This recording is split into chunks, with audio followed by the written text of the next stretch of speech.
The boring history for sleep, the weirdly polite rules of medieval letter writing. Hey guys, tonight we're going to dim the torches, smooth out the parchment, and dive deep like parchment deep into the strange and sleepy world of medieval letter writing. You're hunched over a wobbly wooden desk in a chilly stone room. A candle flickers beside you. Ink is thick, the goose quill is sharpened, and outside, someone is jousting, or maybe just yelling at a turnip cart. Either way, it's the 14th century, and you've got correspondence to compose or else. It's not just about sending a message, writing a letter back then.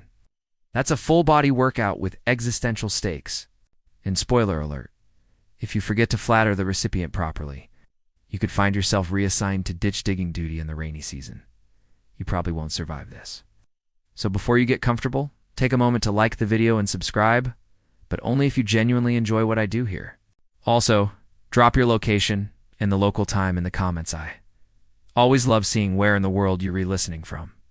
Now, dim the lights, maybe turn on a fan for that soft background hum, and let's ease into tonight's journey together. Your first task? Gather your supplies. No laptops, obviously. Instead, you reach for a goose feather, yes. An actual goose feather, and start shaping it into a quill with your penknife. You're aiming for a specific angle to control ink flow. It's too sharp, and it splatters like bad gossip at a feast. Duh. Too dull, and it'll smear across the vellum like a toddler's painting. You dip it into your ink. It's not from a plastic bottle, but a thick black brew made from oak galls, those knobby growths on trees. It's caused by tiny parasitic wasps. Yep, you're writing history with bug tumors. Sleep tight. Now the parchment.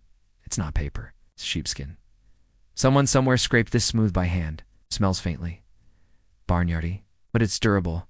In fact, a few medieval letters have outlasted the actual castles they were sent from. And no, there's no delete key. Every mistake is eternal unless you scrape it off with a knife and hope nobody notices. Writing posture. You lean over like a gargoyle, using one hand to steady the ink pot and the other to navigate the unpredictable quill. Your elbow aches, your back cramps, and if you're lucky, the candle wax doesn't drip onto your draft. That's medieval multitasking. Let's talk etiquette. You can't just scrawl hey and get to the point. Letters back then were serious business. Even a note to your cousin asking for oats might begin with a paragraph praising their divine wisdom, unparalleled virtue, and very shiny armor. In fact, medieval letter writing was so full of rules and ritual that entire books were written just to teach people how to do it. One of the most famous was Ars Dictaminis, a Latin guide on how to construct the perfect letter. Step 1, grovel. We'll get there in a bit. But first, it's time to assign a scribe, because odds are, you're not the one actually writing this letter. You dictate, they scribble. That's how it works for anyone who's important enough to send a letter in the first place. Scribes trained for years to master penmanship, formatting, and the ever-important polite phrasing. They also got blamed for every ink blot and spelling error. It's kind of like being the medieval version of autocorrect, except you could be whipped for typos. Now that you're all set up, let's peek at your medieval writing kit. It's called a pen or an inkhorn, and it hangs from your belt like a fancy nerd holster. Inside quills, penknife, maybe a spare parchment square for blotting. It's utilitarian, sure, but also kind of a flex. The medieval equivalent of whipping out the latest tablet during a coffee meeting. And here's the fun part. You can actually flavor your ink. It's not to drink. Don't get ideas, but to give it a certain scent. Some inks were infused with herbs like sage or lavender to make the writing smell refined. Scholars still argue whether this was purely aesthetic or a sneaky way to show off wealth. Either way, it's classier than scribbling with a coffee-stained pen from your glove box. Now imagine this. You're writing a letter to a noble in another county. Be to request safe passage or arrange a marriage alliance. You fumble your greeting, insult their status, and forget the honorifics. Congratulations, you've accidentally declared war, or at least deeply offended someone who owns several drawbridges. It's no wonder people got nervous. Some nobles had personal scribes who also acted as censors, triple-checking letters to make sure every phrase dripped with deference and didn't. There's a theory among some scholars that scribes developed secret ways of indicating tone's light flourishes, stylized margins to help soften aggressive content.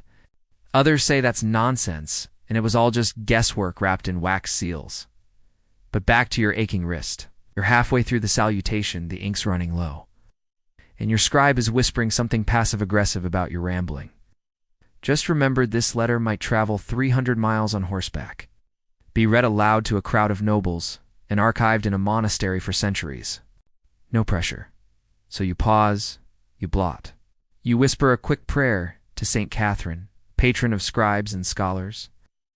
And you begin again, carefully, slowly, respectfully. Because in the medieval world, a letter wasn't just a message.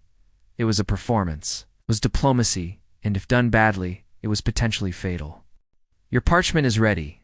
The ink is glistening like wet beetle shell. And you've got a scribe standing by with the patience of a monk and the judgmental eyebrow of a mother-in-law. Now comes the most crucial part of any medieval letter, the groveling. You don't just start with, "Hey, just checking in." Oh no, that's how people disappear. Instead, you open with a paragraph, sometimes several, dedicated solely to praising the recipient in a tone so reverent it would make a saint blush. You begin with something like, "To the Most High, noble and radiant Lord, the serene Sun among men, whose wisdom pierces darkness and whose breath refreshes the troubled soul." And that's just the hello. If they're royalty, add a few more lines about divine appointment and the way they dazzle the realm like a comet trailing justice. You, dear letter writer, are now engaged in the noble art of strategic flattery. This isn't just buttering someone up. It's expected. If you skip it, they might assume you're angry, plotting something, or just too dim to know your place. Medieval nobles were often trained to read what Icend said as much as what Icend if your opening grovel is too short. That's practically a declaration of mutiny, or worse, social awkwardness. Historians still argue whether this level of flattery was sincerely meant, or if everyone just silently agreed to play along for the sake of etiquette. Kind of like writing best regards to someone you low-key despise. It's performative politeness on a grand medieval scale. Now, say you're writing to a duke whose military skills are, shall we say, questionable. You don't mention the time he tripped over his own banner during a parade. Instead, you might write something like, "To the indomitable lion of the field, whose sword sings with divine purpose." It's so over the top it loops. It's back to being charming. Probably, maybe. There were even books filled with boilerplate. Grovel's template openings for every kind of recipient. These were the medieval version of email templates. Except instead of "Dear Hiring Manager," you had things like, "To the Supreme and Serene Count, beloved by Christ and feared by pagans." One delightful quirk. Letters often included blessings on the recipient's livestock. Yep, a nobleman might receive a letter saying, "May your herds flourish, your cows birth twins, and your geese hiss only at your enemies." We laugh now, but in an age when famine was one bad winter away, this was practically currency. And you didn't stop at the recipient. If you were really polite, door desperitude, add blessings for their family, retainers, maybe even their dogs. "May your wife shine with grace and your steward remain tireless in his duties." It's the literary equivalent of sending flowers to everyone's assistant. But it wasn't all high praise. Sometimes the art was in the subtle insult, hidden behind layers of deference, like telling someone, "May God continue to strengthen you in your ongoing quest for wisdom," which gently implies they've been a bit slow on the uptake. Or calling someone modest, which could mean either they're humble or socially irrelevant. There's one real letter from the 14th century where the sender refers to a bishop as a pearl among pigs. It sounds lovely until you realize it basically means you re the only competent one in a sea of idiots. A compliment, sure, but one that could spark a church-wide feud if read out loud in the wrong tone. Some letters even flattered people who were dead. This wasn't laziness, it was strategy. If you were writing to someone's son or nephew, you'd open by praising their late relative's boundless virtue, subtly reminding the reader of their family legacy, responsibility to uphold it. "Your uncle's generosity was legend," you'd write, "and I'm sure you'll follow in his luminous footsteps by, say, funding this bridge project." Occasionally, the groveling went so far that it looped into absurdity. Is there a preserved letter from a clergyman to a prince that opens with 10 lines comparing the prince to biblical heroes? Greek philosophers, Endus Israel, a particularly wise elephant. One scholar argues that this excessive praise wasn't just custom, it was a kind of armor. If your letter had to travel 200 miles, cross enemy territory, and survive nosy monks reading it aloud in abbeys, You wanted every sentence padded in courtesy. It's hard to get mad at someone who just compared you to Solomon, Charlemagne, and a loyal warhorse in the same breath. And here's the kicker. Your scribe is trained to deliver these compliments in the correct order. Status, titles, virtues, accomplishments each has its proper place. To misorder them is to imply confusion, or worse, insult. It's like saying, I admire your cooking, and also your Nobel Prize instead of the other way around. You might be wondering, did people really buy into all this? Did nobles read these letters and think, yes, I am like the sun, piercing the heavens? Honestly, probably. When you grow up in a castle being told you read The Chosen One by everyone from nannies to monks, it kind of sticks. But there were skeptics. In some monastic communities, records show scribes joking about the letters they wrote for others, rolling their eyes at yet another dazzling beacon of knightly wisdom. Some even scribbled sarcastic marginal notes next to the flattery. He hasn't been to battle in 10 years, or still can't read. That's your letter's opening done. You've flattered your target into a spiritual sugar coma. You've wished prosperity upon their oxen. You've maybe even implied they smell like incense and victory. And still, you haven't even gotten to the actual message yet. But don't worry, we'll get there. First, you'll need to stack up about 12 more titles. You've bowed so low with flattery that your nose is practically scraping the parchment, and now it's time to list some titles? Just a few dozen. No big deal. You take a breath, steady your hand, and brace yourself for what's coming next. The title parade. See, in the Middle Ages, nobody was ever just Sir John or Lady Eleanor. That would be like calling a Michelin-starred chef a guy who cooks. Medieval society was obsessed with hierarchy. Titles were verbal breadcrumbs leading to someone's exact rank, lands, political connections, family alliances, and sometimes even their favorite saint. Let's say you're writing to a powerful noble. You wouldn't dream of calling him Count William. Instead, it's something like, to the most noble and illustrious Lord, William of the House of Artois, defender of the southern marches, keeper of the swan seal, protector of the relic of St. Firmin, and marshal of the royal hunts. Yes, that's one person. And no, you're not done yet. Every title carries symbolic weight. Defender of the southern marches means they are responsible for guarding a border region, basically a polite way of saying, you fight a lot and haven't died yet. Keeper of the swan seal could mean they control a ceremonial stamp shaped like a bird, possibly used on treaties, and probably inherited from a relative with a swan problem. No one's quite sure. Historians still argue whether these compound titles were actively used in everyday speech or just pulled out for formal occasions like coronations, lawsuits, and yes letters. Some believe they were status padding. Others insist that every word was a deeply serious legal marker. Either way, you weren't about to skip one and risk an angry response letter listing all the things you forgot. And God help you if you get the order wrong.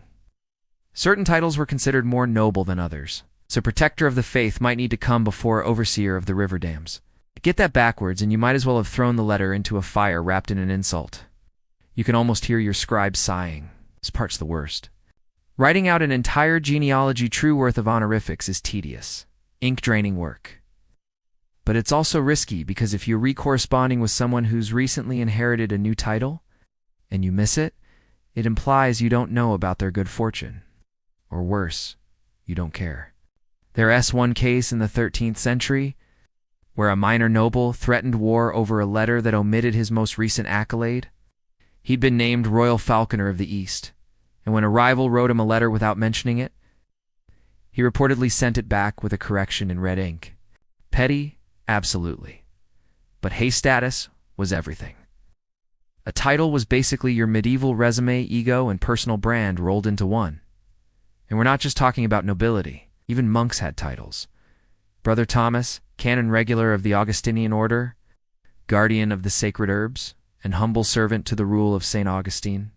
Humble servant, sure right after he lists all 7 of his holy promotions.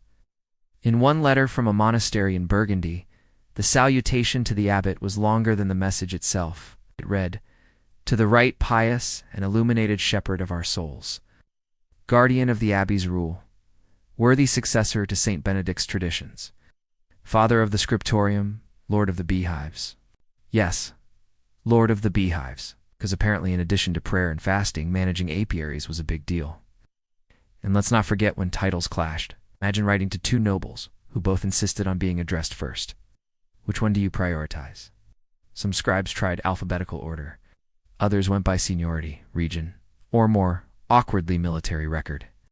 In one bizarre case, a scribe addressed a letter to both nobles by writing one title in red ink and the other in gold. Historians still aren't sure if that helped or sparked the duel that followed. Even more curious, some titles were fake. Not fake as an imaginary, but aspirational. A lesser lord might call himself Defender of the Northern Glen, even if the only thing he'd ever defended was a poorly tended garden. But if you used that title in your letter, it flattered him and gave you leverage. It's medieval networking, with a dash of fan fiction. Some titles were geographic. If you were the count of a place no one had heard of, your title might include 3 or 4 nearby cities, just to sound impressive. Baron of Windermere, Lord of the Salted Road, Guardian of Tull's Bridge, and Warden of Lesser Larchwood. It doesn't matter if Larchwood's just 3 farms and a suspicious goat. You put it in. Here's a fun twist. Titles evolved over time. A man might start life as Sir Geoffrey of Rivestone, and after a few favors, battles, and strategic marriages become his lordship, Geoffrey the Younger Master of Grain, Law Knight of the Eastern Vale, and Lord-in-Waiting of the Court of Thornhelm. By the end, the poor scribe needs a nap and a new quill. So why all this fuss? Because medieval society was rigid and deeply symbolic. Titles weren't just names. They were roles, responsibilities, and coded social contracts. When you addressed someone properly, you acknowledged their place in the grand feudal dance. When you didn't, well, let's just say letters have started wars before, which brings us back to you. Your scribe is flexing their aching fingers. Your ink is nearly gone, and your parchment looks like it's wearing a very formal tuxedo made entirely of noble adjectives. But congratulations. You've survived the most elaborate roll call in history. And just when you think the hardest part is over, you realize you still haven't said hello. So here you are, half a candle burned down, your scribe lightly weeping from wrist cramps, and your parchment beginning to curl under the weight of 28 gloriously unnecessary titles. You've praised the recipient's beauty, holiness, and geopolitical relevance. Now, you may finally say hello. Wait, not hello. That's far too casual, bordering on dangerous. In the medieval world, greetings weren't tossed around like dandelion fluff. They were rituals. Carefully worded, sometimes rhymed, often borrowed straight from scripture or diplomatic playbooks. A common formal greeting might read something like, "May divine grace, the peace of Christ, and the everlasting mercy of heaven be ever upon thee and thine," which roughly translates to, "Hey, hope all's well, and you better include a health wish." In fact, if you didn't ask about the recipient's health in your greeting, it was taken as a slight or worse, a bad omen. You might write, "I trust this letter finds your lordship in health, in strength and in cheer, and that your noble household thrives beneath God's favor." That's the medieval equivalent of hope you redoing great and that your dog is still adorable. But greetings could also be sneaky. They weren't just etiquette, they were strategic signals. A warm, elaborate greeting, friendly, a short clipped one, could mean you're upset or nervous, or scheming. Historians still argue whether a famously terse greeting from a 14th century French bishop was a warning shot or just the result of poor weather and bad ink. Some people reuse the same greetings obsessively. A noblewoman from Flanders is recorded using the phrase, "With all humility and earnest hope, I send this hand-s breath of parchment to you," in over 40 letters. Was it poetic sentiment or just muscle memory? Maybe both. You also have to mind your verbs. Saying "I greet you" isn't the same as "I salute you." The former might be used between equals or from lower to higher. The latter, especially if you humbly salute them, places you several notches down on the ladder, eyes respectfully glued to your sandals. A curious trend? Metaphorical greetings. There is a preserved letter from an English abbot who opens with, "I extend to you not just ink on parchment, but the echo of my soul's devotion, wrapped in humility, as bread within a cloth." Dramatic, yes, but also deeply sincere. Probably. Medieval minds had a thing for objects standing in for emotion. Bread, cloth, light breath, scent greetings weren't just verbal. They were spiritual care packages. And then there's the proxy presents. This one's fun, sometimes especially if the writer couldn't travel. The greeting would include a bizarre but oddly touching phrase. Let this parchment serve as my hand, and these words as my voice, touching your noble ears as though I knelt before thee. That's the medieval way of FaceTiming minus the pixelation. Quirky example. One Italian merchant in the 1300s opened every letter with a weather report. The wind here carries the smell of wet olive bark, and I send it on to you in greeting. Totally unnecessary, absolutely charming. His business partners must have rolled their eyes, but they never stopped writing back. Even punctuation played a role in tone. Single dot or flourish after the greeting could suggest warmth, tension, or neutrality. This was less about actual grammar and more like a medieval emoji. Scribes added swirls, stars, or underlines, tiny inky sighs saying, I mean this sincerely, or this is a test. Don't fail it. Now here's a weird scholarly tidbit. Some scribes intentionally misspelled names in the greeting and purpose. A mild twist of spelling, historians believe, could add intimacy like a pet name, or in more passive-aggressive cases. It was a way to subtly disrespect a rival without leaving a clear offense. Imagine calling someone John instead of Jonathan on a royal invitation. Petty, yes. Effective? Oh, absolutely. Notably, letters from women, especially nuns, or noble ladies often, featured more emotionally resonant greetings. A nun might write, I send you the warmth of our cloister's sun, the hush of our prayers, and the echo of evening bells to soothe your heavy heart. Compare that to a knight's opening line. I write, sword sharpened and hail, in pursuit of justice. Both are greetings, just very different energies. There was also a weird, polite obsession with greetings from objects. A bishop once wrote, I greet you with the shadow of my cloak and the weight of my mitre, which sounds either profoundly symbolic or like a fashion-forward haunting. Sometimes the sender greeted not just the recipient but everyone around them. Greet your noble lady, your sons, your steward, your horses, and your cook, whose pies still dance in memory. It's a sort of medieval shout-out, and it helped maintain bonds across social lines. Even cooks needed flattery. And of course, a good greeting could be reused. Not copy-pasted. Obviously, they didn't have CTRL plus V, but scribes kept little books with common phrases.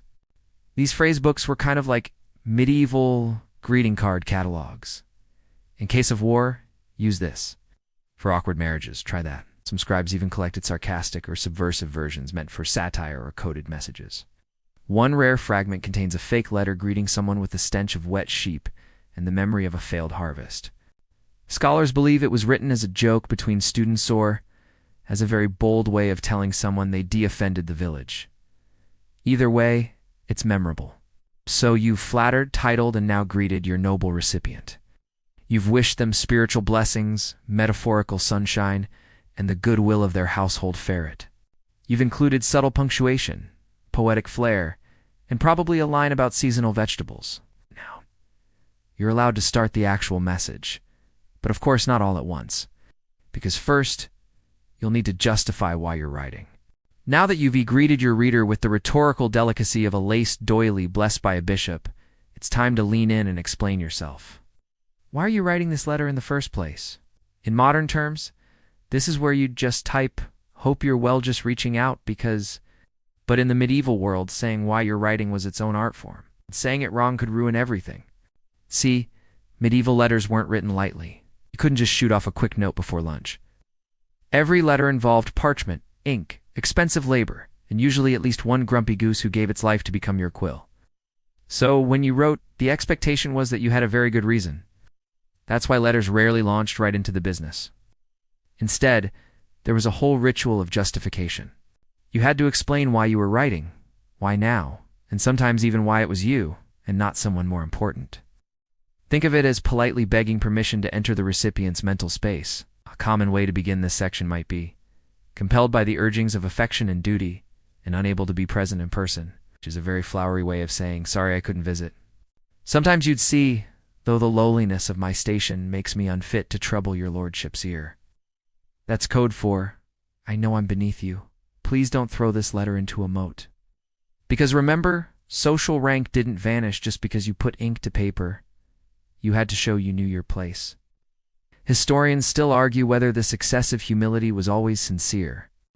Some believe it was a mandatory formality. Others think it was a clever way to flatter the recipient, by contrast, like saying, "Hey, you're so grand. I'm barely worthy to send you words." And sometimes it was sincere, especially if you were writing to someone powerful, rich, or very, very moody. There were, of course, variations depending on the relationship. A monk writing to another monk might say, "The silence of our cloister prevents my lips from speaking, so let this letter carry my thoughts like a candle in darkness." It's deeply poetic, slightly passive-aggressive, but lovely. Compare that to a soldier writing from the field, being detained by the siege at Rouen. And unable to dispatch a rider sooner, I send these words instead of my presence. Direct, understated, covered in mud probably. Oh. And let's not forget the merchants.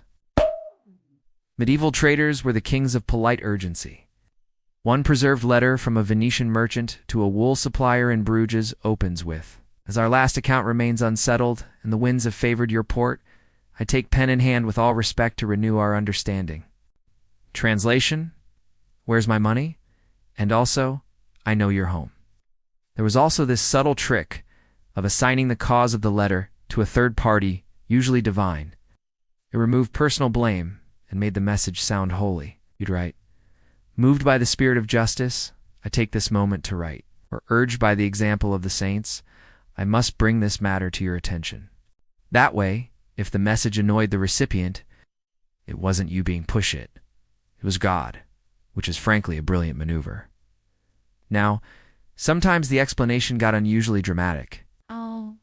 One German noble once wrote, "My dreams have been restless, and the whisper of your name has echoed thrice beneath the moon. I write lest some omen pass unheard." Was he being poetic or just really missing his pen pal? We'll never know. But imagine receiving a letter because someone literally dreamed about you.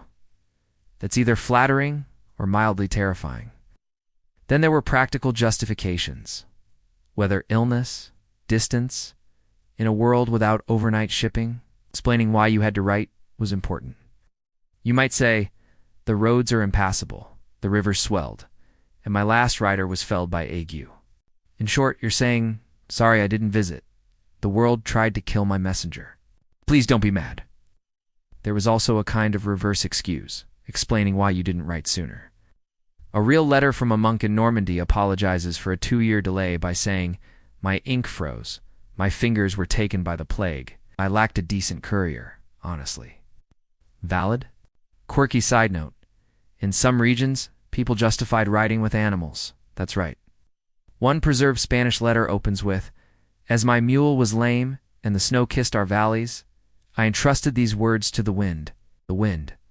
A little vague, but points for atmosphere. And then, of course, there's the classic opening guilt trip. "Long have I awaited word from you, and in the silence my heart has grown heavy." You ghost someone for 6 months and they send that. Emotional damage in elegant Latin. One particularly bold young scribe even began a letter with, "As you have neglected to write me in 6 fortnights and 3 feast days, I am forced to pen this missive with the trembling hand of abandonment."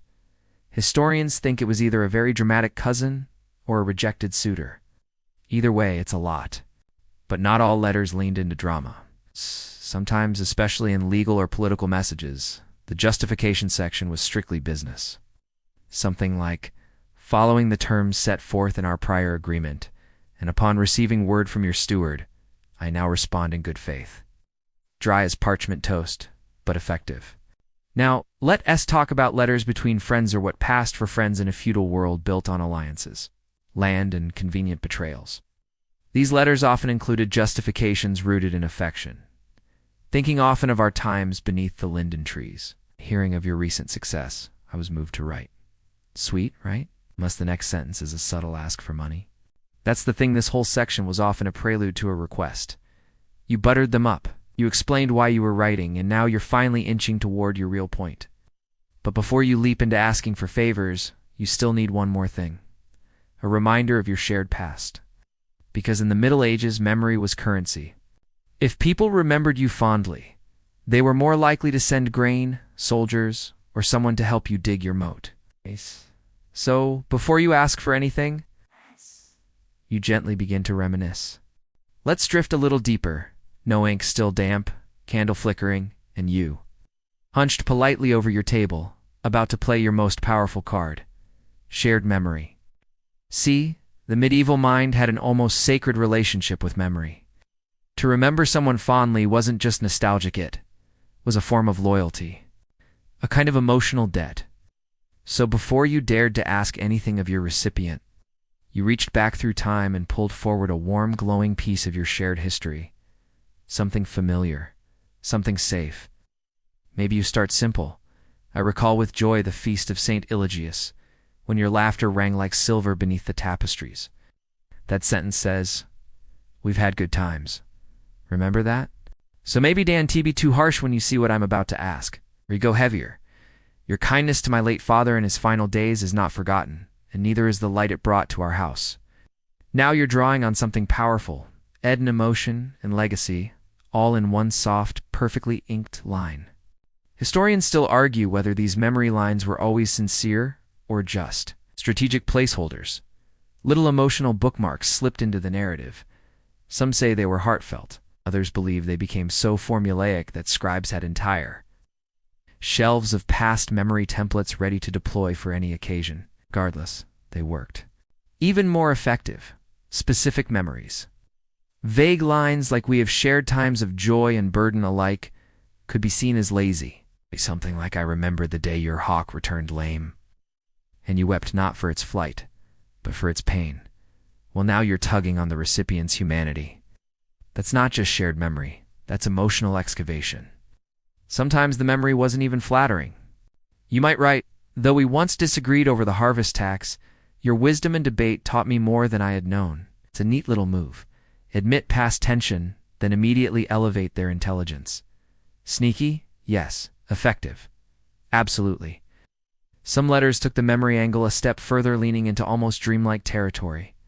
I still walk in thought, those early fields we crossed as boys before ambition laid its cold hand upon us. Whoa, that's the medieval version of "we were so young then." If your recipient reads that and doesn't sigh a little, they probably don't have a soul. And yes, romantic letters loved this tactic.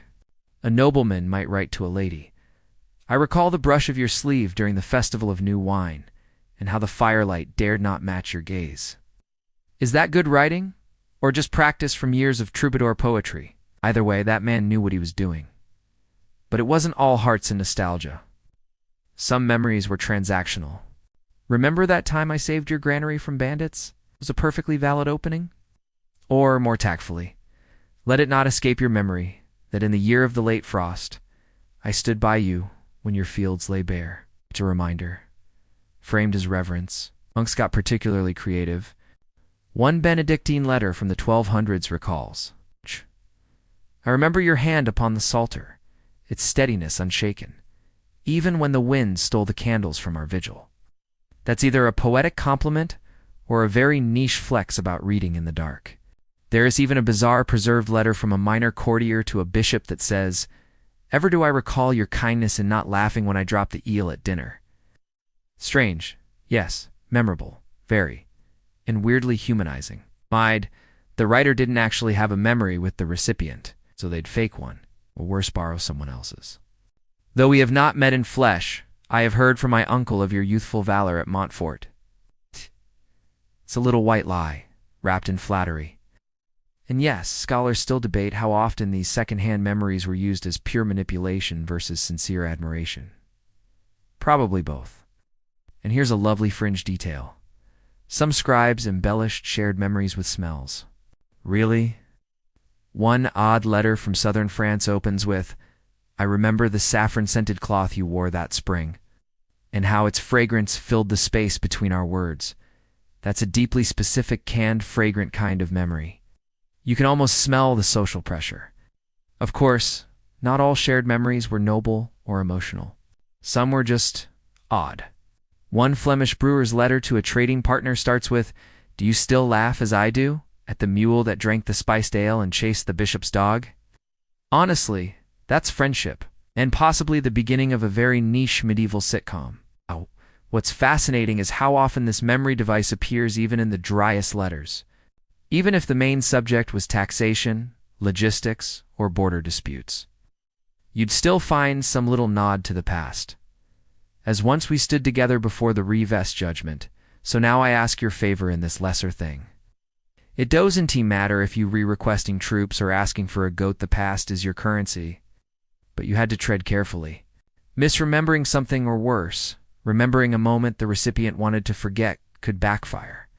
There's a half-ruined letter where a scribe awkwardly recalls a wedding toast, only for the recipient to reply that he had divorced the bride. A year later? Yikes. Not all memories are safe bets. Still, when used well, shared memory could bind, could soften, could open doors.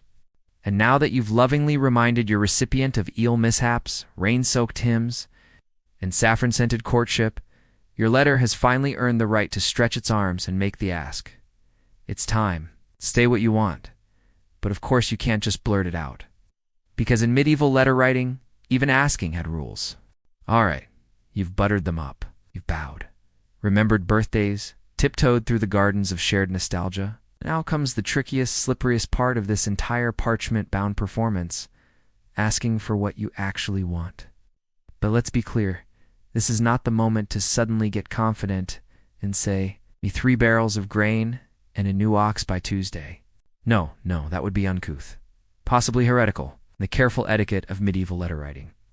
The actual request, what scholars often call the petition, was wrapped so thoroughly in softness, apology, and rhetorical gymnastics, it sometimes disappeared altogether. Instead of saying, "Please lend me money," you'd write, "Should it fall within your gracious means to regard this humble plea with favorable thought, my household would be uplifted beyond its present condition."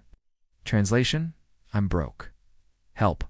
You see, directness was suspect. Being blunt was considered either lowborn, aggressive, or downright French, depending on who you asked. So your request had to be polite, deferential, and coated in a thick layer of self-humbling treacle. This is where the medieval dance truly begins. You first restate how unworthy you are. You might say, "Though my voice is but a whisper beneath the vaulted music of your wisdom." It's a weirdly poetic way to say, "I know I'm asking a lot." Then you couch the request itself as a benefit to them, not you. That's the key. Mutual benefit. You're not just begging. You're offering them a chance to be virtuous, generous, heroic even. It's a medieval win-win. Historians still argue whether people actually believed in this noble framing or whether it was just a fancy cloak for transactional favors. Was your neighbor truly blessed to receive the opportunity to loan you their donkey? Or did they just want their name mentioned in a flattering way at the next village feast? We may never know. What we do know is that the way you asked mattered more than what you asked for. Let's take an example. You want someone to recommend your son for a monastery. You don't write, "My boy needs a job. Hook us up," you'd say. "If it be agreeable to your grace, and if the merits of my son's quiet devotion might be weighed kindly by your discerning eyes, I would place this hope before you, that he might be considered among the novices at your sacred house." Bam. You've just begged for a favor, praised the recipient, and slid in a resume, without sounding desperate. That's talent. Or let's say you're asking a lord for military assistance. A simple sendman would get you laughed off the drawbridge. Instead, something like, "Knowing your strength to be both shield and sword for those who seek justice, I bend the knee through ink alone and ask that, if it be your will, you might dispatch a measure of your power to guard our borders." See, you've complimented them, positioned your request as noble, and made it sound like they're doing you the honor. One scribe in the 14th century pulled a dazzling stunt by pretending his request was already granted, writing, "Your charity, as ever, outpaces need itself. And so I rejoice in the timely arrival of the timber you surely intend to gift for our church's roof." Is it manipulative? Oh, yes. Is it genius? Also, yes. But not every request had to be wrapped in incense and Gregorian chant. Sometimes the tone was more conversational, especially among equals. Knight writing to another knight might say, "I hear your stables are overfull, and it's lacking a fine beast for travel. I wonder if your generosity might match my need." Still indirect, still courteous, but with a whiff of friendly negotiation. Now, let's get into some quirky territory. There is a preserved letter from a woman in York asking her cousin for a dowry loan. Her phrasing: "If coin might flow as gently from your hand as tales from your tongue, then surely I should dance on my wedding day." Flattery, humor, slight pressure. 10 out of 10. Or a traveling friar who wanted to stay at someone's estate wrote, "If your gates might open to one whose feet are as worn as his prayers are long, I shall consider it divine hospitality and not intrusion." That's the medieval version of mind if I crash at your place.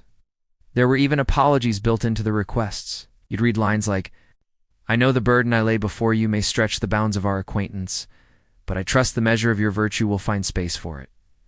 That's code for, "I know I shouldn't be asking this, but I'm asking anyway." Of course, this wasn't foolproof. A poorly phrased request could end up mocked. One surviving reply from a noble woman to a rather pompous monk reads simply, "Your request was received. Your tone, however, did not pass through the door." Ouch. Which brings us to a small but important trick. Tiered requests. You'd ask for something big, then immediately offer smaller alternatives. Should the donation of land be beyond your present means, even a word of blessing would be treasure enough. Smart. You've left them room to say no without feeling like a villain. Some writers even used analogies. One letter from Italy reads, "As the vine seeks the oak's strength in storm, so do I lean upon your goodness in this moment of need." Okay, it's a bit dramatic, but it's charming. Who doesn't want to be someone's metaphorical oak tree? And yet perhaps the strangest tactic of all was delaying the request until the very end of the letter. Just when the recipient thought it was over, bam, you'd sneak it in like a postscript. "P.S. Should your steward have any surplus wool, it would warm my household greatly." A medieval mic drop. Still, despite all the curtsies and candlelit metaphors, there's a strange dignity to these requests. They remind us that people didn't like asking for help, but also didn't live in a world where they could thrive alone. So they wrapped their needs in velvet and wax, and sent them off with hope. Now that your request is gently trembling on the page, wreathed in memory, humility, and approximately 3 metaphors about Vinzides, time to do the last necessary thing before you sign off. You've got to offer something in return, because even in medieval letters, nothing's free. So, you've danced your little calligraphy ballet, you've praised them, reminded them of that heartwarming eel incident, and then finally, with the softest of flourishes, asked for that monastery favor or fresh shipment of cheese. But here's the deal. Medieval letter writing wasn't just about begging beautifully. It was a kind of transaction wrapped in velvet. And now it's your turn to say what you're offering back. Because despite all the performative humility, nobody wants to be left holding the favor bag alone. So now you write your quid pro quo but in the most delicate, deferential way possible. And yes, this is where it gets delightfully weird. Most commonly, you'd promise a future favor in return. Not an immediate exchange, oh no, that would be crude. Instead, you say something like, "Should your grace grant this humble request, know that my hand shall ever be ready in your service, for matters great or small." Translation, you help me now, I'll help you later, Scout's honor. This kind of vague reciprocity worked well when the writer and recipient were equals, or close to it. But when the power dynamic tilted heavily, say, a peasant writing to a bishop, you'd have to get creative.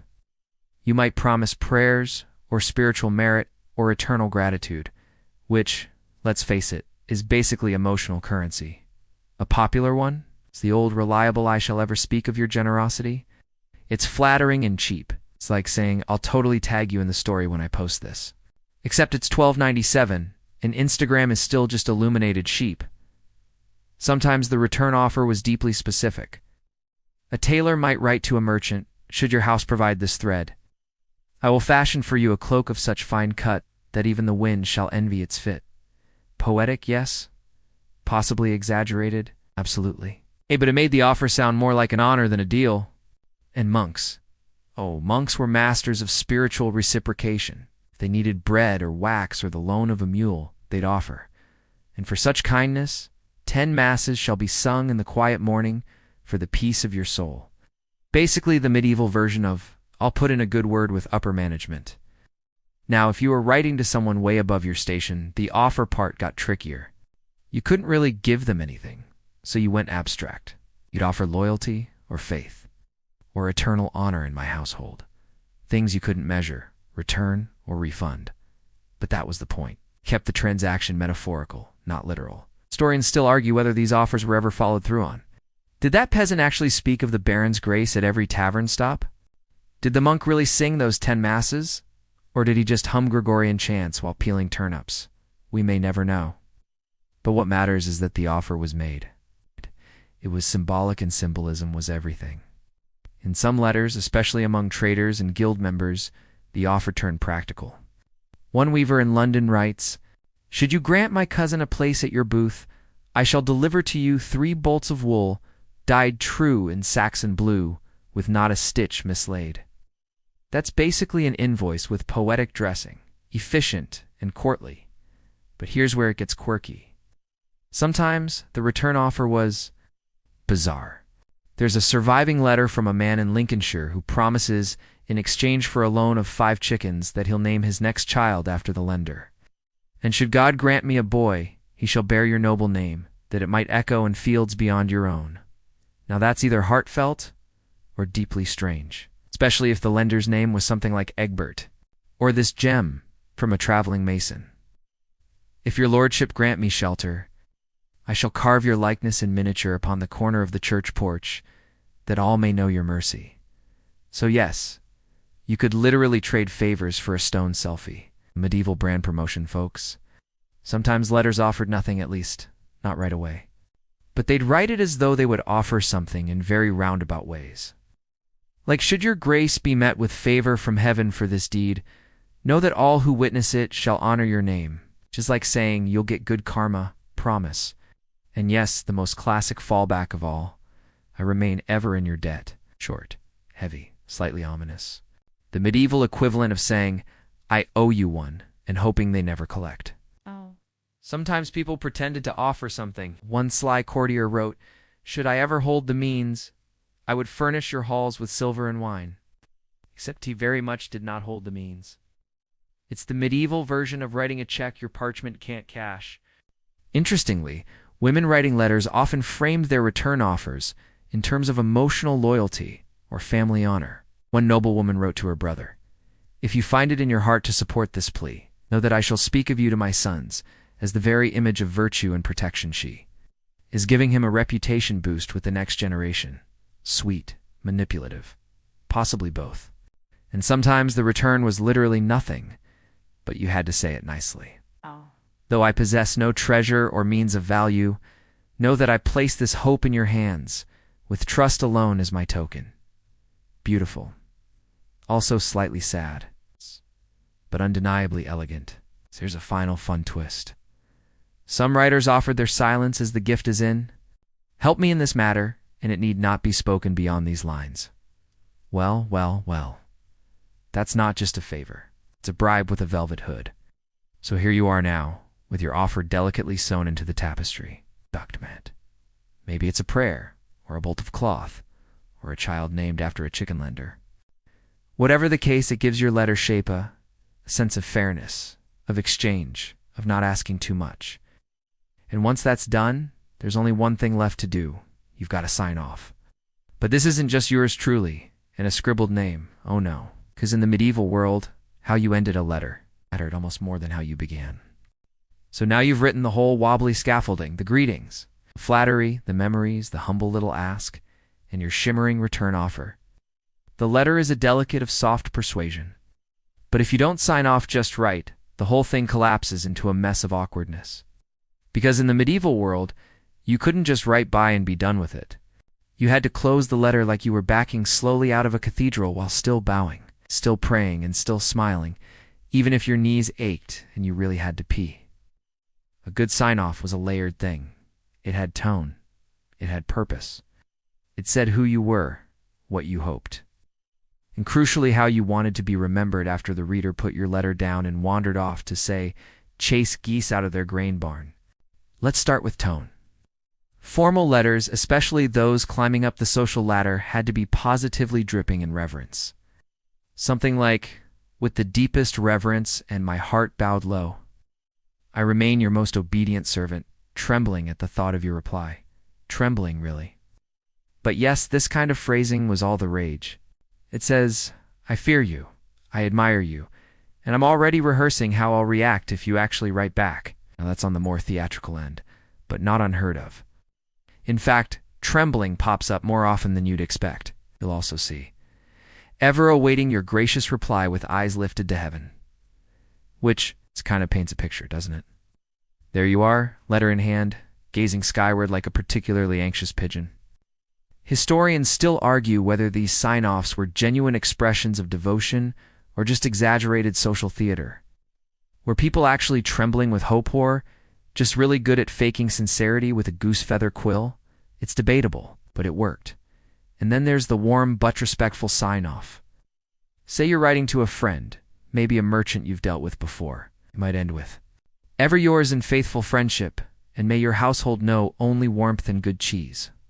Yes, cheese gets mentioned. Frequently.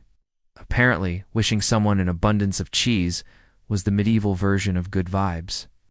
Or maybe you go the spiritual route. May the Lord keep you, and your sheep remain fat and docile. Again, practical and holy. Because yes, a spiritual blessing meant a lot. But a quiet sheep meant fewer late-night barn emergencies. If the letter was between equals, maybe even kin, you'd sometimes see slightly more playful endings. One delightful example from a 15th century cousin reads, "With all the fondness one muddy boot can carry to another, I await your news, affectionate, self-deprecating, and faintly ridiculous, in a good way." But of course, if you were writing down the social ladder, say, Lord writing to a village review'd end with something commanding but couched in politeness. For instance, written in goodwill and expectation of your diligence, on the feast day of St. Mildred, from my chamber at dawn. It says, "Do the thing I told you to do, but let's pretend I'm being nice about it." You'd often include the date, and sometimes even the hour. Not because they were watching the sundial obsessively, but because it anchored the letter in real time. Because, let's be honest, it made the letter feel more official. "Given under my seal this 4th day of September, at the hour of prime." Prime was around 6 a.m., by the way. You can imagine someone squinting by candlelight, scratching that out before breakfast bread. A strange but fascinating twist comes from a set of letters written by Cistercian monks. They ended not with personal blessings or thanks, but with long invocations of silence and humility. One reads, "And with no more breath than the word alone allows, I lay down my pen and retreat into prayer." That's code for, "I've said enough. Time for God to take over." Sometimes, though, people got weirdly poetic right at the finish line. It's like this gem. And so I fold this letter with hope stitched in each crease, sending it forth like a leaf upon the river of your mercy. Calm down, Jeffrey. A letter, not a romance novel. But you can't help but admire the commitment. Or this one, written in France. "With my thoughts bound to this parchment as ivy to stone, I remain ever yours in longing and trust." It's intense. A little desperate. It's possibly written by someone who overthinks everything, including what kind of ink to use. But charming in its own dizzy way. Quirky sign-offs also made appearances in letters that were meant to amuse or soften a refusal. One humorous nobleman ended his letter denying a friend's request with, "May your boots find dry ground, though my purse has found only cobwebs." Translation, "I'm broke, but I still like you." Kind of, and there were practical endings too. A merchant might tack on, "My servant bears this letter and awaits your instruction. Delay not, for the roads are foul and wolves bold." Now that's an ending that says, seriously? Reply quickly. Gerald does not want to camp out in the woods again. Sometimes letters even ended with a sort of, "Don't tell anyone I said this" flair. Let this not be shared beyond your circle, lest tongues wag and trouble ride behind. That's the medieval version of "this stays between us." And yes, sealing the letter wasn't just physical, it was symbolic. The wax seal at the bottom, that was your signature, your identity, your way of saying, "This came from me, and I stand by every poetic overreach I just wrote." The more elaborate the seal, the fancier the sender. Sometimes the seal was pressed onto the page. Sometimes it was a pendant seal, dangling from a strip of parchment like a fancy wax earring. People protected their seals fiercely. There are recorded cases of people suing because someone else used a seal they weren't entitled to. That's like signature theft, medieval style. High drama for low wax. So here you are. Your letter is finished. You've praised, reminisced, begged, offered, and now closed with the literary equivalent of a deep, respectful bow. All that's left is to fold the letter carefully, maybe wrap it in linen if you're feeling extra proper. Tie it with a thread and affix that little blob of wax that says, "This came from me, and I meant it." But before you send it off by monk, servant, or very confused goose, you better be ready for one last layer of etiquette, because if they write back, you need to know exactly how to answer, and how long to wait before doing so. So, the letter is gone. You've sealed it with wax, kissed it with hope, and handed it off to someone semi-literate who may or may not understand the urgency. Now you wait, which in medieval time meant a long while, possibly weeks, possibly longer, depending on things like plagues, weather, or whether the messenger decided to stop for a 3-day drinking detour. But let's imagine, against the odds, the letter reaches your intended recipient. Miracles do happen. And now, with either benevolence or extreme suspicion, they're writing back. And when you receive that reply, you can't just fire off a THX lol. Oh no. The rules of letter writing extend into the response, too, is where the social anxiety of medieval correspondence truly blossoms. First, there's timing. How long should you wait to reply? The etiquette varies, but generally, quicker was better, if only because messages moved so glacially slow to begin with. Imagine sending a thank you note that takes a month to arrive and getting a response 2 months later. You could have died twice in that time, statistically speaking. But replying to fast could seem over a gear, desperate even. Especially in noble circles, where appearing busy and mildly aloof was a power move. So the sweet spot was usually a few days enough to seem respectful, not frantic. And when you do respond, here comes the delightful spiral. You have to mirror their tone and structure, because nothing says rude like replying to a humble, poetic plea with a gruff one-liner. So you'd reread their letter carefully. Did they greet you with a biblical quote? You'd better find a holier one. Did they close with your devoted servant trembling for reply? Well, guess who's now also trembling? The reply letter often began with a gratitude echo, something like, "Your words arrived as a balm upon my troubled day," which really means, "Thanks for your letter, I read it. It was nice." There's a charming account of a scribe in Bruges who apparently used the same opening for every response. Regardless of content, your letter pleased my eyes before it pleased my soul. That's either deep or someone stalling for time. You'd then acknowledge the request made in the original letter. Even if you were saying no, you had to say it gracefully. Medieval people were masters of the poetic decline. Though my heart inclines to aid you, the tides of circumstance hold me fast. Translation, can't help you. Sorry. But sometimes a no was cloaked in hopeful language, as in, I pray the Lord soon enables me to answer your noble need, which means, check back next spring maybe. Historians still argue whether people believed these gentle refusals were genuine, or if they saw straight through the flowery fog. Either way, it was better to be turned down with grace than gruffness. It gave everyone a way to save face. Of course, if the reply was positive, the letter might include acceptance, conditions, or even unexpected enthusiasm. With glad heart I agree, and send with this parchment the coin you sought.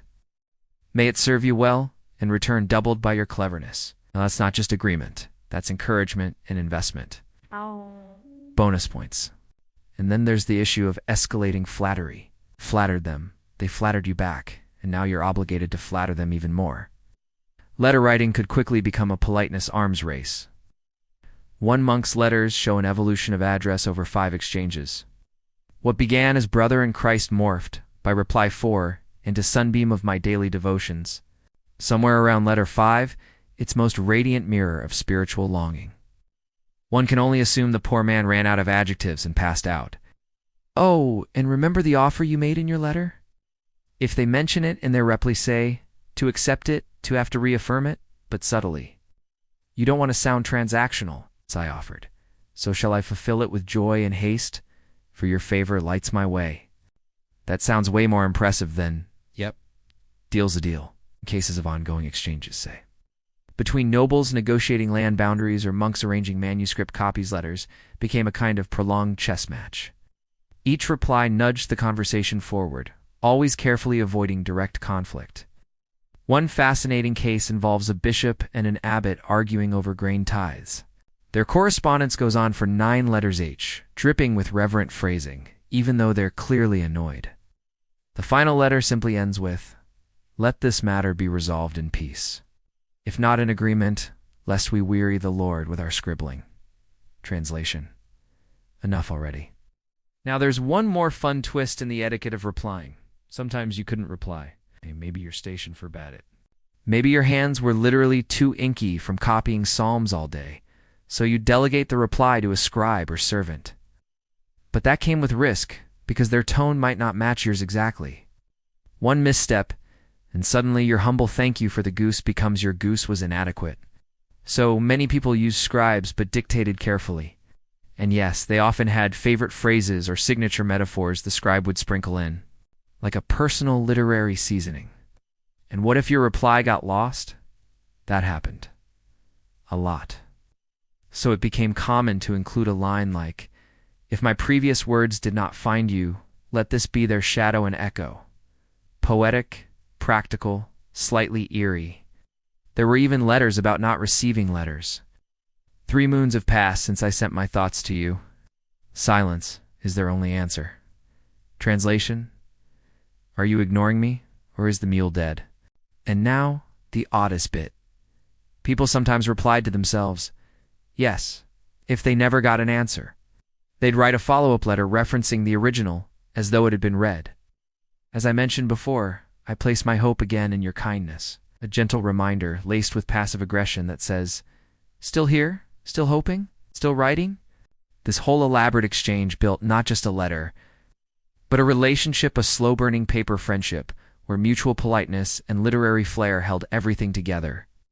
So next time you agonize over a 2-line email, just remember, someone in 1274 was crafting a 6-paragraph reply on a goat-stretched scroll, trying not to offend a baron while referencing St. Cuthbert and promising lambs. You'll be fine. But our journey through this sleepy scriptorium isn't quite done yet, because as you fold your final reply and tuck it into the hands of your weary messenger, you glance at your shelf and there they are. All your old letters filed, folded, possibly perfumed, and yes, archived. You glance over at that stack of parchments lightly curled at the corners, tied in neat bundles with twine or ribbon, or maybe just tucked between the pages of your only copy of Lives of the Saints. Those are your old letters, not just words, not just ink. They're artifacts of your social dance, your silent arguments, your poetic little victories. Because in the medieval world, letters were rarely thrown away. That would be like tossing out someone's handshake, or better yet, their soul. Yes, really. Letters weren't just communication. They were considered reflections of character, education, and even spiritual worth. So people saved them, carefully, sometimes obsessively. And now, here you are, sitting by candlelight. Maybe picking through a stack of letters you've received on a few carbon copies of ones you sent. Well, not carbon, but scribes often copied outgoing letters for record keeping, especially clerics, monks, and royal secretaries. So if someone misquoted your letter later, or pretended you said something you didn't, you'd have proof. Some collections were private, tied with dyed cord, locked in little wooden boxes, or stored behind altar cloths for safekeeping. Others were more public, because some medieval people, especially scholars and clerics, would publish their letters. Yes, like books. Whole volumes of correspondence, sometimes edited to look smarter or more pious. Augustine did it. Alcuin of York did it. Even Hildegard of Bingen's letters were later compiled into sprawling collections. And the people who preserved these letters weren't always the senders. Sometimes scribes, students, or even gossipy monastic neighbors would gather and transcribe correspondence into what historians call letter books. One such book from a 12th century abbot begins with a warning. Let not these words be read by unkind eyes. They are meant only for the wise, the weary, and the willing. Which, let's be honest, sounds like a very medieval no-snooping sign. But archiving letters wasn't just about record keeping. It was about legacy, status, influence. Because letters, especially good ones, could outlive their authors. Be read aloud, quoted, imitated. They became part of a person's public persona, like a medieval Twitter feed that never scrolled away. And here's the fun twist. Sometimes letters were forged. Yep, entire fake correspondences crafted to make a noble look more generous or to suggest to powerful people were actually friends. One particularly cheeky 13th century abbot allegedly forged letters from a bishop to himself, just to gain leverage in a land dispute, and it worked, for a while. Historians still argue whether some famous collections like those attributed to Peter of Blois are completely authentic. Some seem suspiciously polished. Others contain letters sent years after their supposed recipients had died. Oops. And even when they weren't fakes, letters were sometimes edited heavily, margins filled with commentary, whole paragraphs reworked to emphasize moral virtue or philosophical brilliance. There's one manuscript where the scribe added glowing commentary in red ink next to particularly poetic lines. Here he speaks with the fire of heaven. Modest. But not all letters were preserved for posterity. Some were kept for sentiment. You might find a letter from your cousin, stained with a grease blot from where you were eating roast turnips as you read it. Or one from your old schoolmaster, folded again and again until the corners tore. You kept it because it reminded you that once someone believed in you. Or maybe you saved a love letter. Love letters were a category of their own, of course, flowery, dramatic, absolutely drenched in metaphor. One noblewoman's letter from the 14th century reads, "Your absence is a frost upon my ribs, and my sighs rise like incense with every hour," which is a long way of saying, I miss you. Lot. Sometimes the letters were anonymous, sometimes signed with a symbol of flower, a line from scripture, or just a mysterious initial. Others were sealed in elaborate wax patterns, meant to prevent tampering. And of course, if things ended badly, the letters might be burned, or buried, or, more passively, just left to mold behind a chest of linens. But the practice of archiving letters also had a practical purpose. Reference. Need to recall the terms of a gift? You dig out the donor's letter? Want to quote someone's exact words to win a theological debate? You unroll their epistle and read it aloud in court, or at a monastery dinner just before the cheese course. There seem a documented case of a nun who kept decades of letters from her abbessand, reread them annually, annotating the margins with thoughts like, still wise, and once, possibly wrong here, but still holy, respectfully sassy. Of course, archiving wasn't just personal. Entire monasteries became accidental letter libraries. The Abbey of Cluny, for instance, maintained correspondence with dozens of nobles, kings, and other abbeys, and they saved almost everything. Historians today still sift through these letter troves to understand how power, politics, and personality shaped the Middle Ages one looped, inky phrase at a time. Now, not all archives were noble or neat. One 15th century merchant stored letters in clay jars alongside receipts and shopping lists. Another tied his letters into long paper chains and hung them in the rafters. Historians assume he was either very creative or very single, and some archiving was purely accidental. A mislaid letter falls behind a shelf. Packet gets walled up in a monk's cell. Centuries later, someone opens a creaky cabinet and discovers a dusty treasure trove. In fact, the oldest surviving letter in England, dating back over 1,000 years, was discovered beneath layers of flooring in an old estate. It was short, sweet, and slightly rude. To the reeve, send the pigs, or expect none of the honey you were promised. Truly timeless. But perhaps the most beautiful thing about medieval letter archives is what they reveal. Not just polished prayers and fancy flourishes, but human voices, people worrying, hoping, cracking jokes, asking for bread, thanking each other for boots.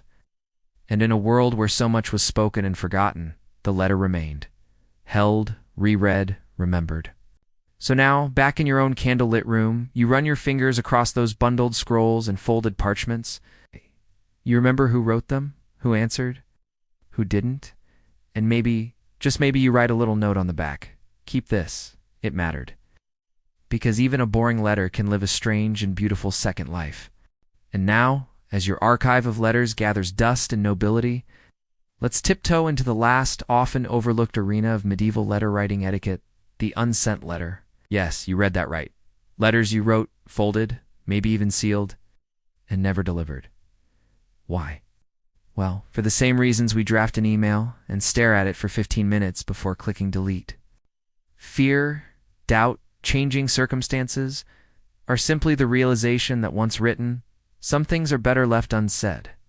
The unsent letter was a genre all its own, especially in religious communities. Monks and nuns would write to saints, to long-dead relatives. To Jesus himself, letters never meant to travel physically, but instead to cleanse the mind or unburden the soul. Picture this. You sit cross-legged on a creaky bench, goose feather in hand, composing a letter to St. Jerome. You ask him for wisdom. You admit your Latin's a mess. You wonder if your prior secretly skips evening prayer. You never send it, but you fold it gently, tuck it behind your psalter, and feel lighter. A medieval therapy session minus the couch. Historians still argue whether these unsent letters were intended for posterity or were purely personal. Some survive with marginal notes like "not to be shown" or "for confession only." Others were strangely public, copied into letter books, preserved with all the gravity of actual correspondence. Sometimes they even got titles. One 14th century nun labeled hers, "Words written toward the silence." Dramatic, beautiful, extremely on brand. But not all unsent letters were religious. Some were political drafts never dispatched because a rebellion failed. A bishop died or someone higher up vetoed the whole thing. One crumpled parchment found in a Danish archive begins, "To his high mightness, though his recent actions suggest little might or highness." Oof. Maybe best left unsent. There's even evidence of nobles writing aggressive letters, complaints, insults, accusations, and then sleeping on them. The next day, they'd revise the tone, or decide to send wine instead of words. Diplomacy via delay? Sound familiar? And yet, those unsent letters still carried weight. Sometimes the act of writing was the message, especially if someone found it later. A lord's unsent threat discovered by his steward might still send a very clear message. "I thought about calling you a boil on the buttocks of Normandy. Be glad I didn't." In some cases, entire relationships existed in the hypothetical. There's a curious example from 13th century Naples, where a scholar kept a folio titled simply, "To her, if I ever dare." Inside were 27 drafts to a woman never named, never addressed, and never answered. Some were florid, others brief. One just read, "Today, I watched you smile. That is all." Letters, sent or not, were a place where emotion was both safe and performative. Even your secrets had scroll work. But now, let's swing the candlelight back to our sent letters, to their journey through time. Because while you were busy writing, worrying, revising, and possibly never sending, the world outside was shifting. Your letters say, the one you sent to a friend in a nearby shire has now reached them, or rather it's reached their gate, and a servant who can't read is holding it upside down. Eventually, it makes its way to your friend's hands. They recognize your seal. They feel the texture of your parchment. Maybe it's stiff and formal, maybe soft and well-handled. They smile, maybe frown, maybe roll their eyes. And then, like a ritual, they slice the wax, unfold the letter, and read your voice back into the room, because that's what a letter was. You distilled. Preserved. Reanimated in someone else's candlelight, and sometimes misinterpreted. It's just like today. Tone was everything and so easily skewed. A phrase meant as cheeky could read cold. A blessing might sound like sarcasm if poorly phrased. There was a legendary example where a monk tried to gently scold another for tardy scripture copying and ended up sounding like he was challenging him to a duel. "I await your pages with greater hunger than Christ's sheep await pasture." Poetic. Also a little bite-why. Some recipients wrote notes in the margins of letters they received. "Too harsh. Must reply warmly. He is angry, I think." One even scrawled, "Do not show to Matilda," which immediately makes you wonder what Matilda was like. What? And once a letter was read, it wasn't always folded away quietly. No, sometimes it was passed around. Read aloud, performed. Especially letters from famous or powerful figures. A bishop's words might be declaimed before supper. A royal clerk's update might be literally posted on a cathedral door or town square board. Suddenly your private musings are public property. And your clever metaphor about barren harvests of the soul is being debated by 3 fishmongers. One charming tale from France tells of a young scribe whose love letter was intercepted and read at market. The townsfolk cheered his metaphors until they realized he decompared his beloved laugh to goat bells in spring. Not quite the vibe he intended. There's a strange little magic in that, though. The way a letter once sent could outgrow you, become theater, become folklore. In some villages, particularly during feast days, people would reenact letters, like plays, especially legal ones. Two neighbors arguing about a boundary might read their correspondence aloud in silly voices. Somehow that made it less painful, more neighborly, and it gave everyone a story. Historians still debate whether these performances were cathartic, comic, or slightly mocking. Probably all three, but they prove something important. Once a letter left your hand, it stopped being yours. It was a shared artifact, a woven thread in the social tapestry, or at least a conversation starter between ale mugs. So whether your letter was posted on a church door, tucked in a lover's gown, burned in anger, or simply left unsent, it existed. And in the medieval world, existence was sacred. It meant you had thoughts worth writing down, emotions worth packaging, a voice, even if shaky, that wanted to be heard. And now, here you are again, candle wax dripping, your pen held aloft. You stare at the parchment and wonder, do you send this one, or keep it, or maybe hide it somewhere quiet, behind the old prayer book, under the cloth with your initials stitched in clumsy thread, and let it wait, like a letter to time itself. Your letter has flown, or fluttered, or, more likely, clunked along in a satchel tied to a horse's saddle, jostling between a wedge of bread and a half-melted candle stub. But wherever it lands by doorstep, in chapel, through a castle gate, you know one thing for certain: it is being read. And that, dear midnight wanderer, brings us to the true finale of the letter's life, the reply. Because a letter never really ends with a period. It ends with an answer or a silence, and both have meaning. The reply in medieval times was not just a courteous return gesture. It was a mirror, a response crafted with the same care, etiquette, and performance as the original. To ignore a letter was to ignore a relationship, sometimes even a moral obligation, which is why, when your parchment reaches someone important, a bishop, a noble, a scholar, they don't just jot back, "Cool, thanks." No, they return a response. A full rhetorical tapestry, often mimicking your style, your structure, even your metaphors. If you ended your letter with, "I remain a shadow in your luminous favor," don't be surprised if they open theirs with, "Then let my response be the sunrise to your shadow." Yes, it's dramatic. Yes, it's borderline Renaissance fan fiction. And yes, it's how people flexed their brains back then. But not all replies were generous. Some were suspiciously terse. Some began with phrases like, "Though your words meander like a river, I will answer with the precision of the smith's hammer," which, medieval translation, "You talk too much, so here's the point." Others were emotionally layered. One 12th century woman wrote in reply to a monk's apologetic letter, "You have built a bridge with ink, but my feet are tired of crossing rivers." She never wrote again. Some letters demanded replies. Legal disputes, royal summons, even spiritual questions. Silence wasn't an option, at least not a polite one. In these cases, the absence of a reply could itself become evidence. One case from 1278 involved a noble claiming he'd received no answer to his land appeal. The judge ruled that silence could be interpreted as consent, which in legal terms meant someone lost a mill and 2 pigs due to a forgotten reply. Historians still argue whether silence was used as strategy or just poor record-keeping.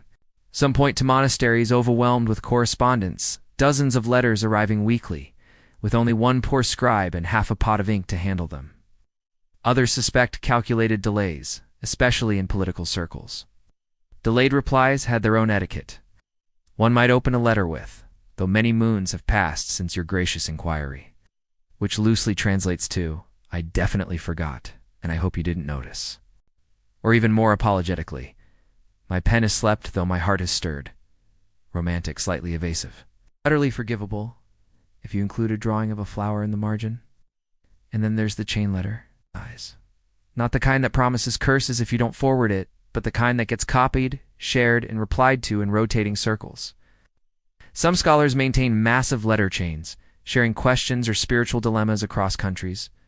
One famous set of letters between monks in Italy, France, and England read like a medieval group chat with slightly more Latin and slightly less emoji.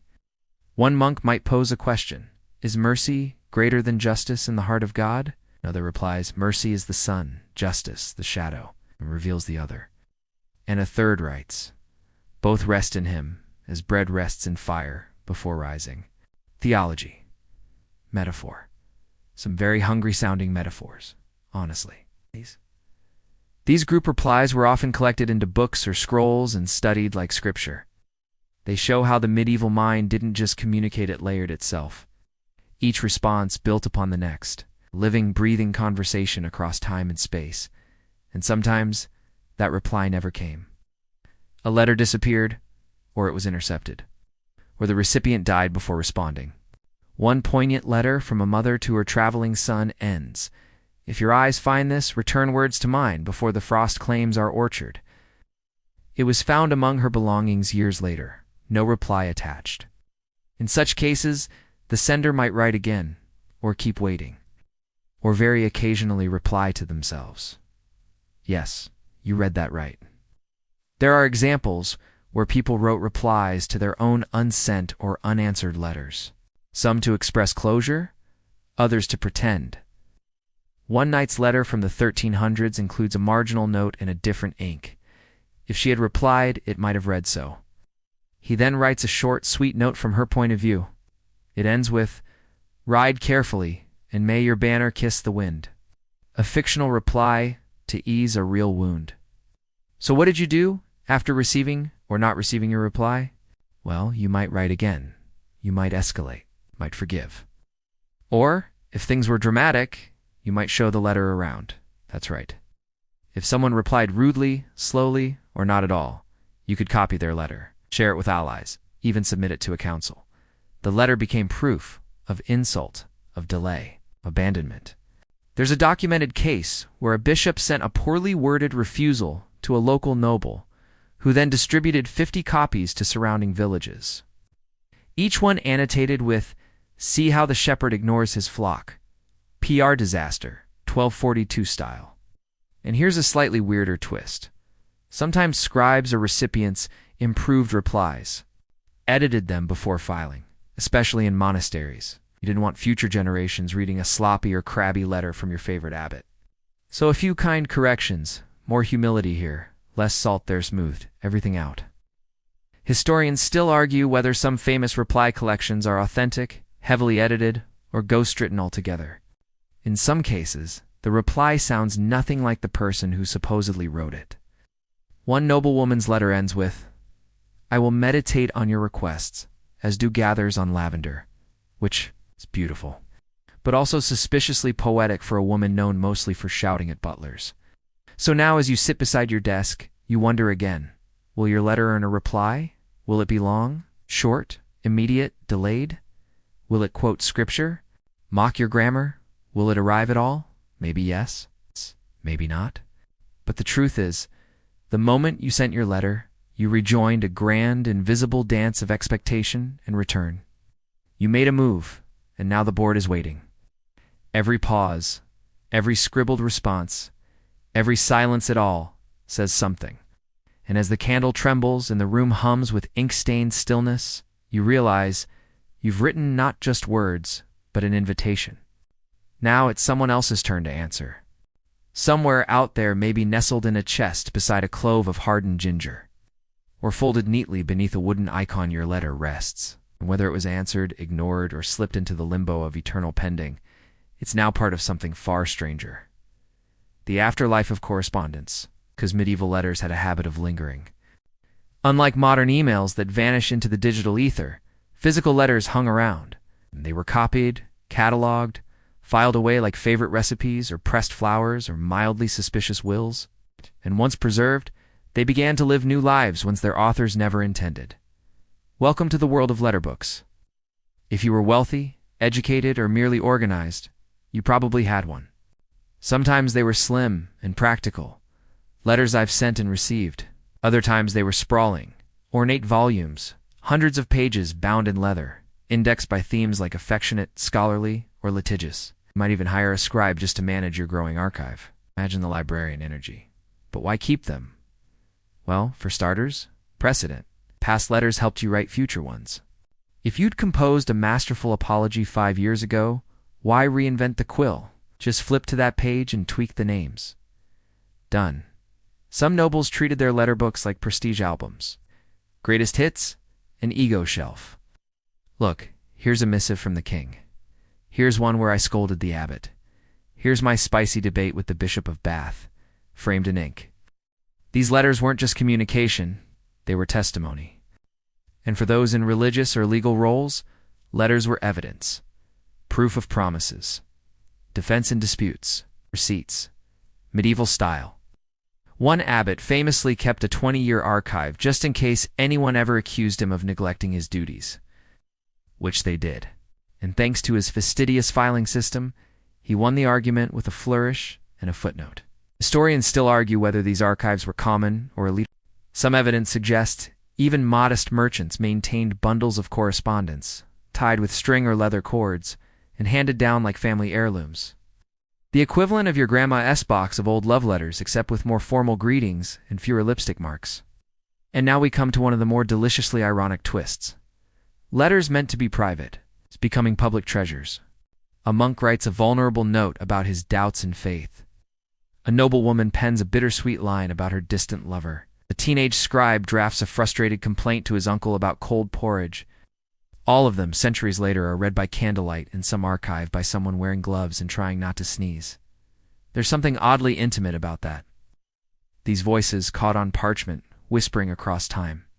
One particular trove from 15th century England contains dozens of letters between a woman named Marjorie and her various relatives, neighbors, and one increasingly flirtatious priest. Scholars love it not just for the theological debates, but for lines like, "Send more cheese," as the last was soft and displeased the household. A very human problem, preserved forever. But not all letters were treated kindly. Some were edited, Bowdlerized, improved by later scribes. One notorious example comes from a collection of royal letters that, over time, became more flattering to the monarchs, somewhat miraculously decades. After his death, curious. One scholar compared these edited letter books to medieval social media feeds. Carefully curated, aggressively flattering, and vaguely dishonest. You didn't just keep your letters, you managed your legacy. Sometimes, people even wrote fake letters from famous figures, hoping to elevate their cause. A fabricated reply from a bishop could make your monastery look holy. A rediscovered letter from a saint might draw pilgrims. Truth and ink, not always aligned. And then there were the teaching letters, real or not, that were bundled into manuals, guides to proper epistolary form. You'd study them the way we read sample cover letters or breakup texts. A 14th century Parisian handbook includes dozens of example letters, from job requests to spiritual confessions, complete with marginal notes like, "Insert more praise here," and do not end with complaint. Of course, this turned actual correspondence into a kind of script, a performance of sincerity. You were always writing for someone, for history.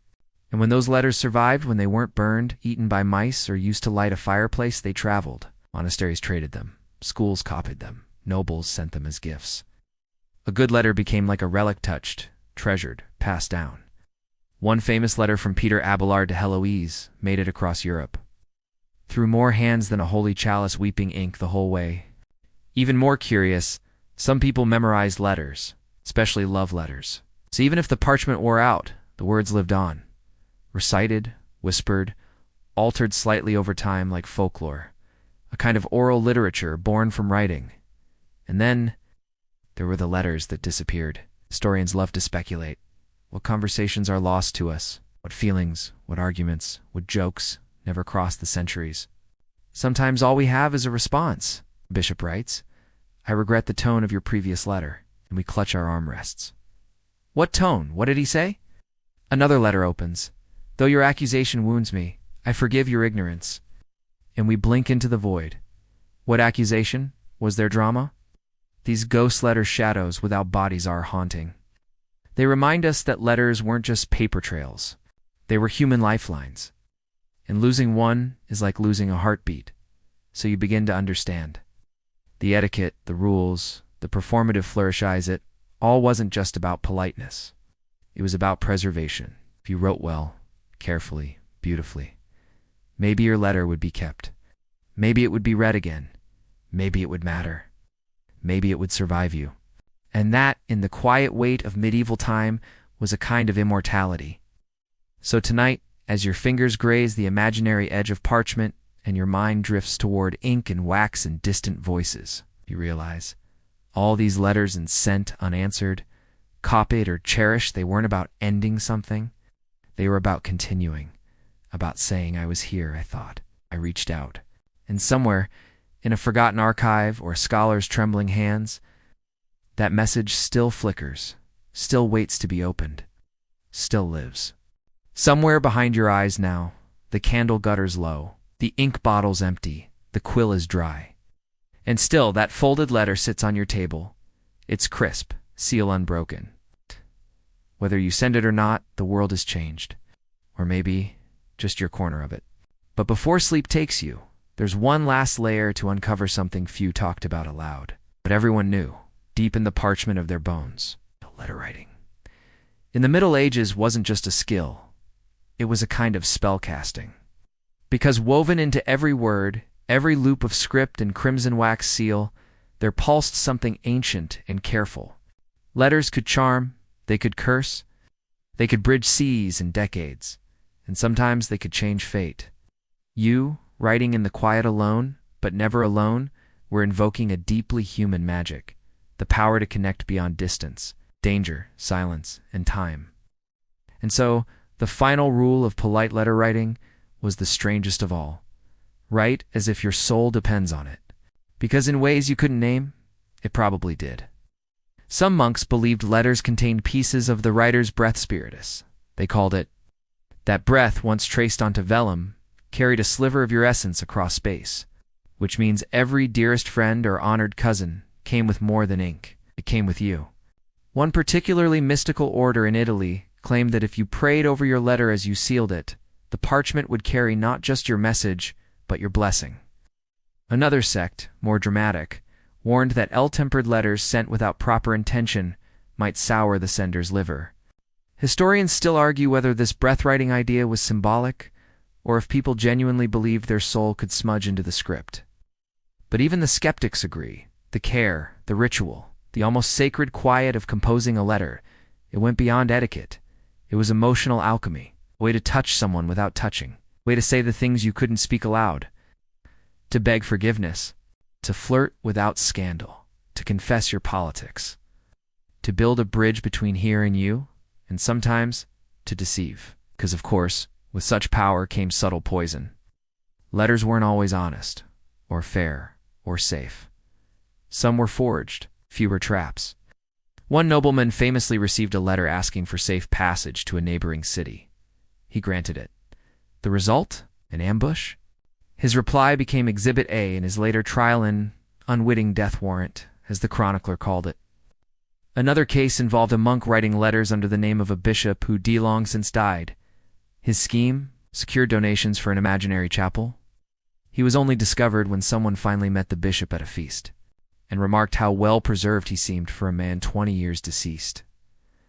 Letters could ruin you or save you.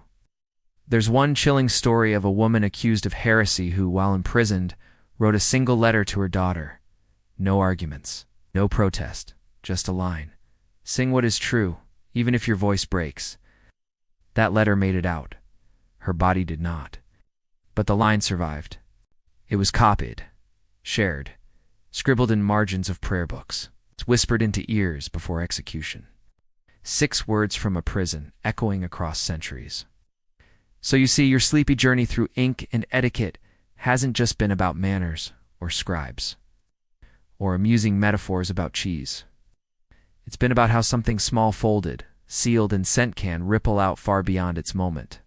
It's about how the weirdly polite rules of medieval letter writing were never just about decorum. They were a scaffolding, container for something deeper, a way for people to keep being people, even when torn apart by war, class, oceans, or time. And it's about how, no matter the age, the instinct remains the same, to reach out, to be heard, to connect, even if you never hear back, even if the ink fades, even if the only one who ever reads it is the person writing it. So tonight, as the last wax-hard wind sighs through your imaginary chamber, and the flicker of your mental candle shivers one final time, you find yourself returning to the image of that letter, The one you wrote, or didn't write, or wished you had. It waits always. It waits. And whether it's sent or not, it has already done its job because you put yourself on the page. You breathed into the lines. Somewhere, even now, the silence replies. Now, let your breath drift a little slower. Your hands rest, no longer scribbling. The candle inside your mind, once tall, gold, and dancing, shrinks to a steady, sleepy ember. You're done writing. You're done reading. There's nothing left to send. Feel the room stretch wider with silence, like parchment unrolling itself across the night. It smells faintly of dust, maybe lavender, and something older like warm vellum or a just blown out flame. The noises outside, distant carts, a hoarse snort, a whisper of wind, will dissolve into a blanket of hush. Somewhere far off, a monk puts away his quill. The scribe leans back, closes sore eyes. Someone folds a letter slowly, maybe for the 100th time, and presses it to their chest, not because it must be sent, but because it must be kept. Here you are, between ink and breath, between thought and sleep, between a sentence and a dream. Let your eyelids grow heavy now, not from boredom, but from fullness. The way a letter weighs more with meaning than with paper, the way even a whisper, if spoken carefully, can echo forever. The wax is sealed. The candle's out, the wind has stilled, and the only thing left is rest, quiet, soft. Let her silence rest. Let it take you. Let it keep you.